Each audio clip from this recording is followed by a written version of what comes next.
SIR को खेल समझने वालों को 3 साल की जेल हो सकती है। लेकिन बड़ा सवाल अब लगातार बनता जा रहा है। 19 दिन में 16 BLOs की मौत हो गई। इसका जिम्मेदार कौन है? कहा जा रहा है उत्तर प्रदेश के अलग अलग जगहों पर खुलेआम SIR के नाम पर रिश्वतखोरी चल रही है और इस पर बोलने के लिए ना चुनाव आयोग तैयार है, ना हमारे देश के महामानव तैयार हैं। पूरा खेल क्या है, कानून क्या कहता है, आगे मैं आपको विस्तार से समझाऊंगा। नमस्कार, मैं नवीन कुमार नंदन और आप देख रहे हैं बाम सेफ न्यूज। SIR के जरिए खेल चल रहा है और कहा जा रहा है मतदाता सूची को अपडेट किया जा रहा है। और खबर तो यहां तक आ रही दोस्तों, फर्जी तरीके से एंट्री करवाना, इसके अलावा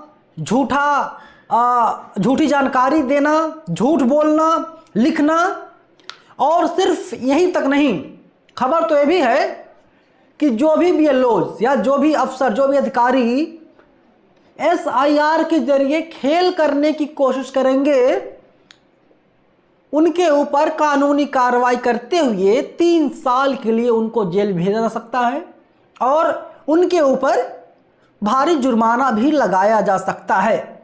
इसलिए आप लोगों से मैं कहना चाहता हूं कि आप लोग उम्र, जाति, लिंग, एड्रेस सब कुछ सही भरिएगा। बड़ा सवाल यह है दोस्तों, 19 दिन में अगर 16 BLOs की मौत हो जाती है, जिम्मेदार कौन है? क्या ज्ञानेश कुमार गुप्ता जी जो दिल्ली में बैठे हुए हैं, मुख्य चुनाव आयुक्त हैं, क्या वे अब बता पाएंगे जिन BLOs की मौत हुई है अलग अलग वजहों से, क्या उन लोगों की जान को अब ज्ञानेश कुमार गुप्ता जी वापस ला पाएंगे? कांग्रेस ने मोर्चा खोल दिया है चुनाव आयोग के खिलाफ, SIR के खिलाफ। कांग्रेस का कहना है देश के 12 राज्यों में SIR के ऐलान के बीच BLOs की मौत की खबर पीड़ादायक है। अब मध्य प्रदेश में 2 और तमिलनाडु में 1 BLOs की जान चली गई। उन पर SIR का काम जल्दी पूरा करने का भारी दबाव था।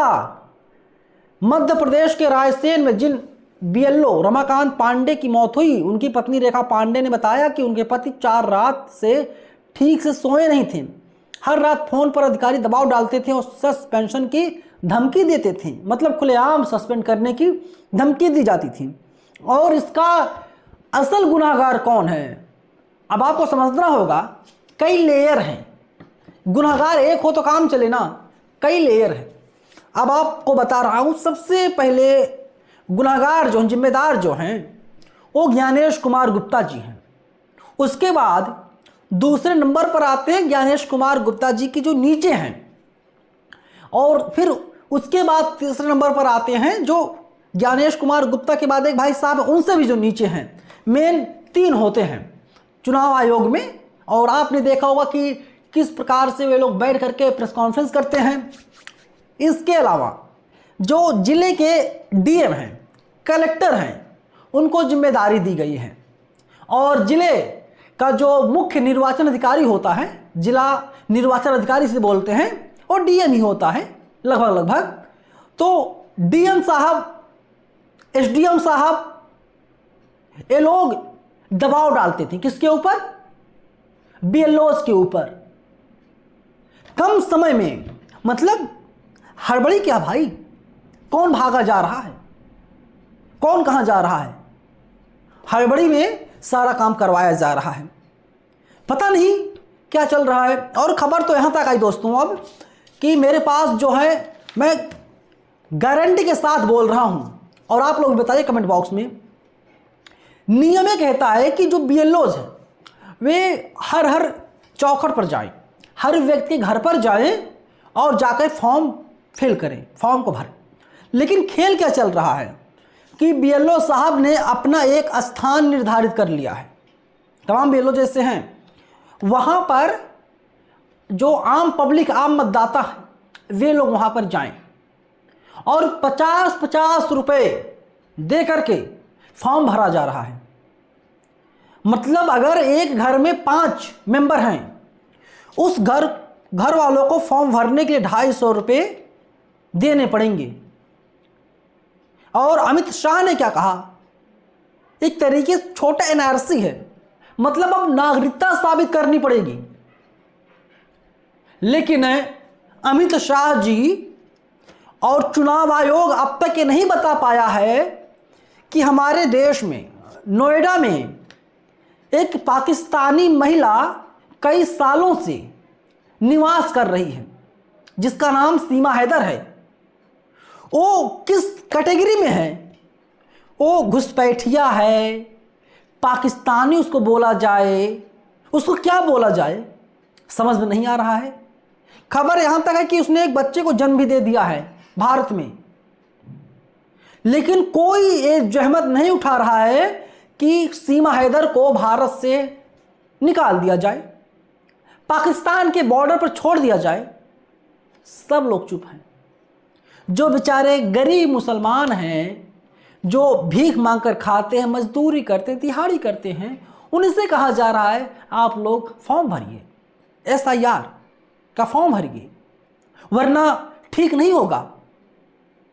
मतलब एसआईआर के जरिए बताने की कोशिश की जा रही है कि आप अपनी नागरिकता साबित कीजिए। अगर आप अपनी नागरिकता साबित नहीं कर पाते हैं तो सेंटर बनाया जाएगा, जिसे डिटेंशन सेंटर नाम दिया जा रहा है, वहां पर जाकर रहना होगा। और इसी एनआरसी के खिलाफ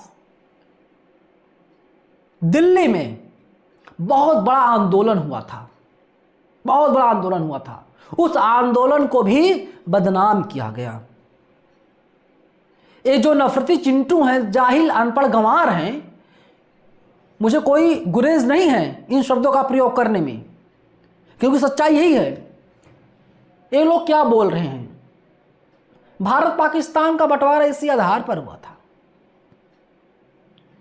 बताइए, 2014 में नरेंद्र मोदी प्रधानमंत्री बन गए, 12 साल होने को है, और अभी भी आशंका है कि घुसपैठिए रहते हैं, और उन्हीं घुसपैठियों के वोटों से नरेंद्र मोदी प्रधानमंत्री बन गए।